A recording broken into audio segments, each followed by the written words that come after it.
Selamat malam, Pak Erik. Malam. Apa kabar, Pak Erik? Baik. Sibuk ya beberapa hari terakhir ini? Banget. Pak Erik, kita wawancara di hari ini, Rabu 8 Januari, dan saya membuka situs resmi dari PSSI. Di pukul 3.30 sore tadi sudah resmi, Pak. Selamat datang, Patrick Kluivert. Sudah official ya, Pak? So why him, Pak? Kenapa Kluivert? Gini, kita kan melihat semua perjalanan sepak bola itu nggak boleh dilihat dari hanya satu sisi. Ya, kadang-kadang hari ini terjebak misalnya, seakan-akan PSSI membangun programnya itu berdasarkan tim senior saja. Tidak. Kita bisa lihat bagaimana sukses story daripada tim sepak bola wanita yang selama ini mati suri. Sekarang dipegang Coach Mochi, ya. Kita beri program yang baik, pelatih yang baik, pemain yang baik. Akhirnya kan prestasi timnas putri juara AFF kemarin. Kita lihat juga Indra Safri. Kita beri kesempatan juara SEA Games. Coach Nova kemarin kita beri kesempatan, U17-nya lagi naik. Jadi konteksnya membangun sepak bola Indonesia itu tidak hanya tim senior, gitu kan? Sepakat dulu gitu. Nah, memang magnet tim senior ini yang paling utama, fair. Dan kebetulan kita ini semua lagi bermimpi. Kalau kita lihat konteksnya, presentasi kita ke FIFA setelah peristiwa Kanjuruhan waktu itu, ketika pemerintah, FIFA, stakeholder sepak bola akhirnya meminta saya, ya, di situ kan ada paparan jelas. Kapan kita mau ke World Cup? Itu 2030 berapa waktu itu? Cuman kadang-kadang hidup itu, ya, is about timing and moment. Nah, ketika generasi emas kita ada, seperti juga Belgia pernah, Argentina juga pernah, ya, Vietnam kemarin generasi emasnya juga bagus, Thailand. Nah, kebetulan ini ada nukleusnya. Makanya dengan ada Rido, Marcelino, kita dorong ke U23. Tetapi kurang. Ya kita tambahin pemain, gitu kan? Naik lagi kelasnya, ya kita tambahin pemain lagi, baik yang di dalam dan di luar negeri. Nah, ketika kelas ini naik, nah tentu ini ada dinamika. Nah, yang tersulit ketika ya tidak hanya program saja harus baik, pelatih harus baik, pemain harus baik, tentu ada yang bisa terjadi itu apa? Locker room. Locker room itu yang semua pelatih ya tentu pasti menghadapinya. Sama sebagai pemilik klub juga saya, ya, beberapa kali saya tahu situasi locker room itu yang bisa menaikkan prestasi klub dan menurunkan klub. Dan itu tidak mudah gitu. Nah, prestasi Coach Sintayong bagus, kita nggak bilang nggak ada masalah. Nah, tetapi tentu kembali karena mimpi kita yang kecepatan mungkin, yang sekarang semua udah, ini berita sepak bola viral udah berapa hari saya nggak tahu ya. Ini memang udah terlalu lama sepak bola kita. Nah, mimpi ini ya kadang-kadang bisa membuat sebuah injakan yang mungkin kadang-kadang tidak normal. Nah, ya mau tidak mau ya memang resiko apapun kita harus ambil pada saat ini. Oke. Menarik untuk membicarakan lebih jauh soal apa yang sebetulnya terjadi di locker room ya, Pak. Karena itu yang menjadi katanya alasan utama kenapa akhirnya itu menjadi momentum kenapa akhirnya STY diganti. Tapi dengan momentum hari ini PSSI secara resmi mengumumkan Patrick Kluivert sebagai pengganti dari STY. Pertanyaannya, kenapa Patrick Kluivert, Pak? Kenapa harus dia? Pilihannya banyak. Kita waktu itu sortir mungkin ada 15 nama. Ya kembali kan gini. Kita itu kan memilih pelatih bukan karena feeling atau perasaan. Semua decision making ini kan harus kita lihat tadi. Program yang baik, pelatih yang baik, pemain yang baik. Ini harus menjadi satu kesatuan. Dengan konteks itu, makanya kita coba lihat profiling. Nah, dari 15, akhirnya saring 5. Dari 5, 3. Ya, tapi kan mesti interview, mesti ada chemistry. Dan kita mesti ngerti filosofinya. Nah, disitulah kenapa akhirnya kita lihat, dari beberapa figur Dan availability, ini penting availability. Kalau nggak available, ngapain kita interview? Nah, kemauan, keseriusan dia ada. Dan dia, saya lihat, ya, dia asisten pelatih tim nasional Belanda. Dia juga, ya udahlah, legenda di tim nasional Belanda.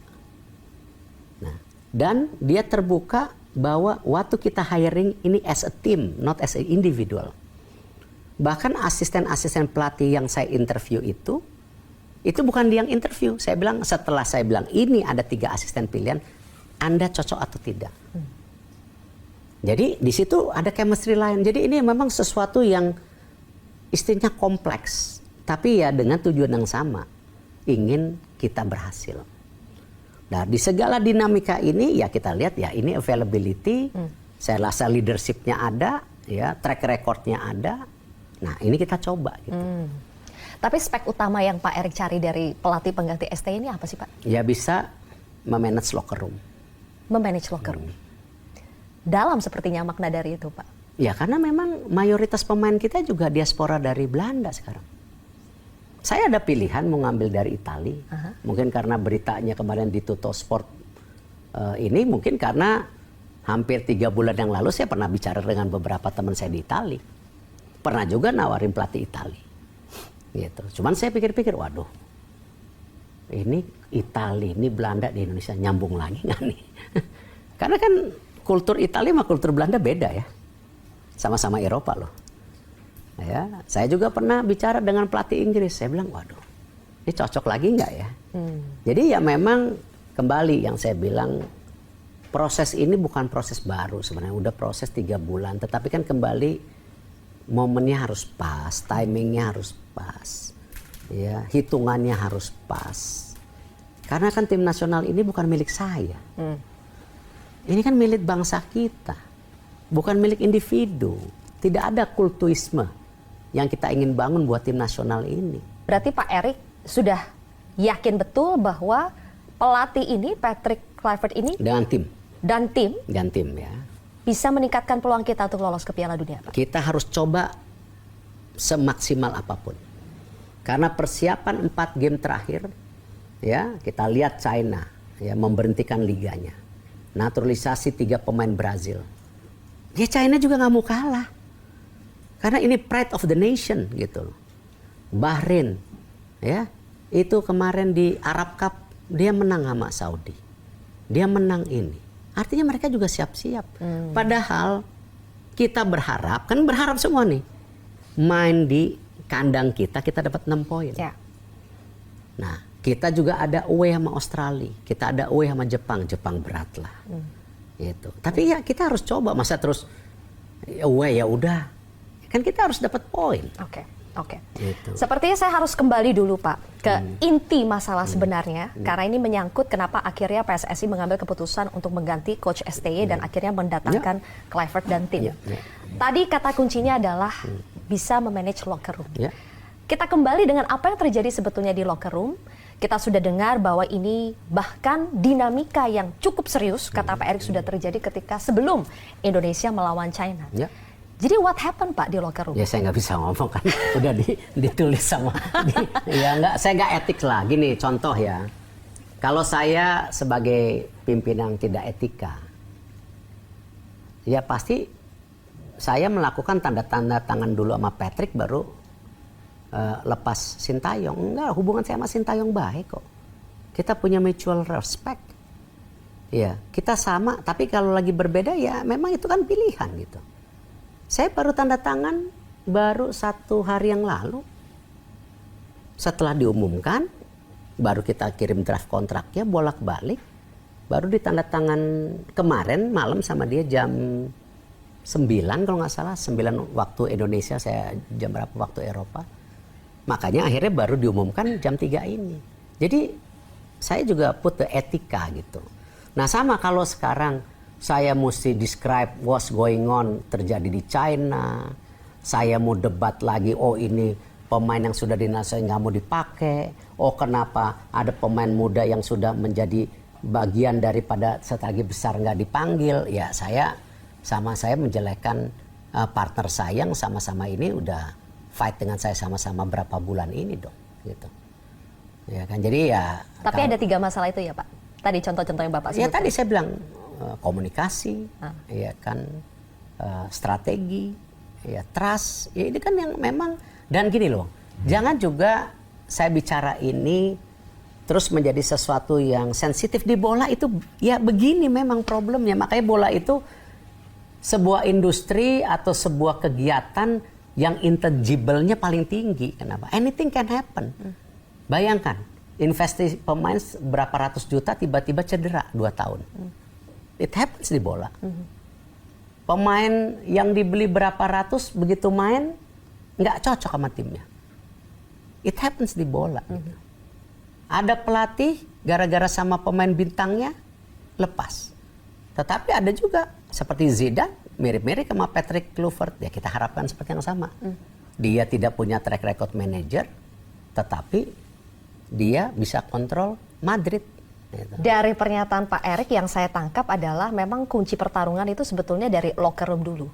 Jadi butuh seorang coach yang speknya justru lebih ke kemampuan manajerial dulu, terutama di locker room. Ya, memang seperti itu. Bagaimana menghadapi pemain-pemain diaspora kita yang pemain-pemain bintang ini dengan ego masing-masing. Ini kan bayangin, value pemain kita itu sekarang udah ratusan miliar.